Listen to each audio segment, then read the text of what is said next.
Welcome to a deep dive into yoga, Your Guide to Light on Yoga by B.K.S. Iyengar.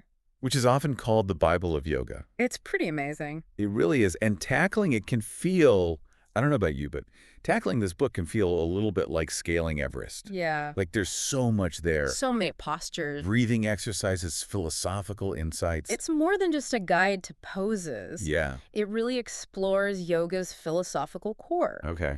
And what makes it unique is that Iyengar weaves that philosophy into every single part of the practice. Right. From the start, you get that right. Right. I mean, opening with a prayer to Patanjali Yeah. and Shiva. Yeah. It's not your average yoga manual. Totally. It sets a tone of reverence It does. and tradition, wouldn't you say? Absolutely. And that reverence is so important to understanding his definition of yoga itself. Okay. So he describes it as union, communion, yoking of mind, body, and soul to God. Whoa. Right? That's a lot more. It's not just about touching your toes. Yeah. It's about connecting with something bigger than yourself within yourself. And he finds the most evocative ways to describe those connections. He does. That image of the yogi as a steady, unwavering flame in a place without wind. Yes. That one really got me. It was so good at finding these images that Yeah. illuminated these complex ideas. Yeah. And it really is about cultivating inner stillness Okay. when everything around us is chaotic. So how do we even begin to cultivate that? Yeah. I mean, he goes into the Bhagavad Gita. He does. He uses this dialogue between Arjuna and Krishna to illustrate the challenge. to illustrate of a restless mind. Exactly. He brings up this ancient wisdom to talk about this problem Right. that we all have, which is that our minds are like, Distracted. yes, Yeah. totally distracted. Yeah. And Krishna actually tells Arjuna that taming the mind is like taming the wind. Ooh, that's good. Yeah, It's a powerful analogy. it is. And Iyengar uses it to emphasize the importance of discipline and self-awareness. I like that. And that's where those 8 limbs of yoga come into play. Right. It's not just about mastering these crazy difficult poses, right? Right. It's about cultivating that disciplined mind. Okay. So Iyengar uses those 8 limbs as a roadmap for how to get there. Okay, so let's talk about those 8 limbs for a second. Yeah. They can seem a bit overwhelming. Especially for someone who's maybe coming to Iyengar for the first time. For sure. You know, Oh. what are we talking about here? So they cover a lot. Yeah. Each limb really builds upon the last one. Okay. And so it creates this path towards self-transformation. And Iyengar is very clear that it doesn't start with the physical. Right. It starts with our ethical conduct, Okay. the yamas, Right. ahimsa, satya, asteya, brahmacharya, aparigraha. Yeah, I was going to say, those are some big words for someone just tuning in. They are? But those principles form the bedrock, though, right, Baby. of his whole approach. Exactly. And what's really interesting is how he connects those ethical principles to the physical practice, Okay. to asana. Okay. So he'll talk about how even a simple standing pose like tadasana becomes a completely different experience when you approach it with ahimsa, Oh, wow. with non-violence toward yourself. Interesting. Yeah. So it's not just about aligning your body then. It's not just the physical. It's about aligning your intentions. Exactly. It's about how you approach it. With these core principles. Totally. Fascinating. And he tells a great story about a student who was struggling with Trikonasana triangle pose. Right. And she was really forcing her body into the shape. Yeah. And he stopped her and said, where is the ahimsa in this? Where is the love and respect for your body? Wow. Yeah. That's powerful. So it really brings it home. Yeah, it shows that they're not just these abstract concepts, Totally. but practical guidelines for how we approach our practice. Yes. And, by extension, our lives as well. Right. Because it all flows from there. Right. Okay, so we've got these yamas, these principles. And then we have the niyamas, which focus more on our inner world. Okay. So things like purity, contentment, austerity, self-study, surrender to a higher power. It strikes me that these first 2 limbs then, Yeah. yamas and the yamas, are really about cultivating this sense of harmony Yes. and balance, both within ourselves but also in our interactions with the world. You got it. That's it. Right. Creating that ethical and moral foundation. It's like building a house. You need a good foundation before you can put up the walls. Love it. Okay, and speaking of walls, the 3rd limb, asana, this is where we often most closely, Yes. I think, associate, the physical postures, Yes. right, Okay. with yoga. But even here, he's emphasizing this interconnection with those first 2 limbs. He is totally. Right. So he talks about how practicing asanas with awareness and nonviolence helps us purify and strengthen the body. So it becomes this more refined instrument for the spirit.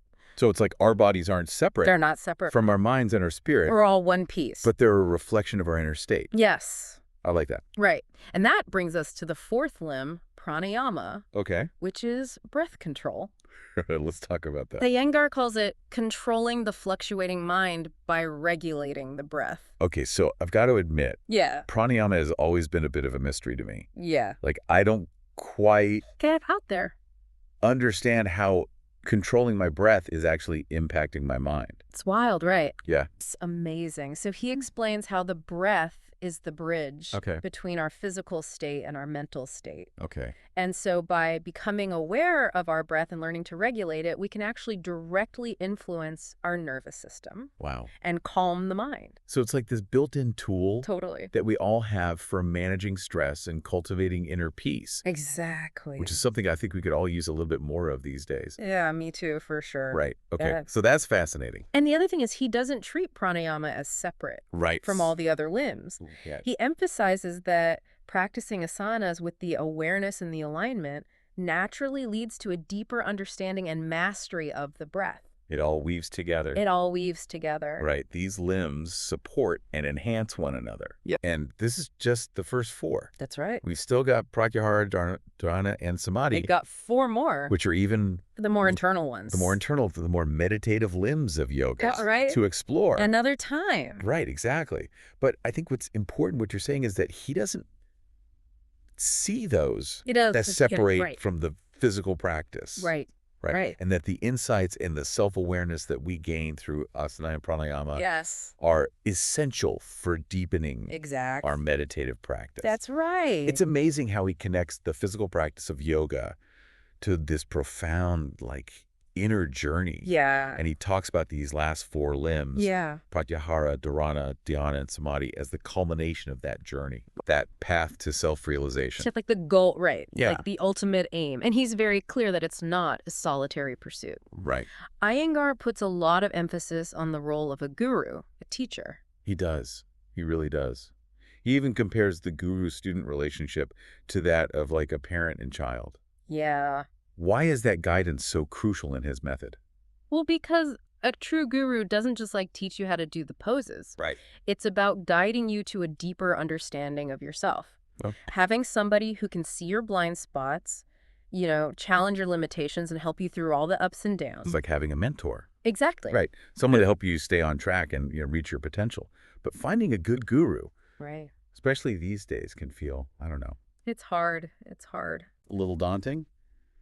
What does he say about that? He says you have to look for teachers who embody the principles in their own lives. Okay. Humility, compassion, integrity. It's not about, finding the most flexible person or the most Instagram famous yogi. It's about finding someone who you resonate with. And even with a great guru, finding the time and the motivation Right. to practice every day with everything else going on Right. can be a challenge. What's his take on how we stay committed, even with all the craziness of life? Well, he talks about sadhana, Okay. which is the consistent, dedicated practice. Okay. He compares it to pressing oil seeds. Okay. You have to keep pressing and pressing to get that precious oil out. It's the same with yoga. I love that. You get the benefits through consistent effort over time. Right. It's not a quick fix. Oh. It's a lifelong pursuit. Yes. Right. And he's very clear that it's not about perfection. Right. It's about self-acceptance and compassion on the journey. So not nailing that perfect handstand, Right. but just showing up. Exactly. Yeah. With an open mind and a willingness to learn, even if you fall on your face a couple of times. Even if you fall on your face. Exactly. Well, I feel like we've only just sort of dipped our toes into light on yoga, but what's something that really stood out for you from our exploration today? His emphasis on the transformative power of yoga really speaks to me. And not just on the mat, but off the mat, too. It's about living a more meaningful and joyful life. Finding that stillness, Yes. that balance, that harmony Yes. within ourselves and with the world. It's a journey we can all go on. It is, no matter our age or our experience. So as you continue to explore light on yoga, think about how you can take what we talked about today and apply it to your own practice. How can you approach yoga in life with more ahimsa? And how can you cultivate that steady, unwavering flame even amidst the chaos? Thanks for joining us for this deep dive.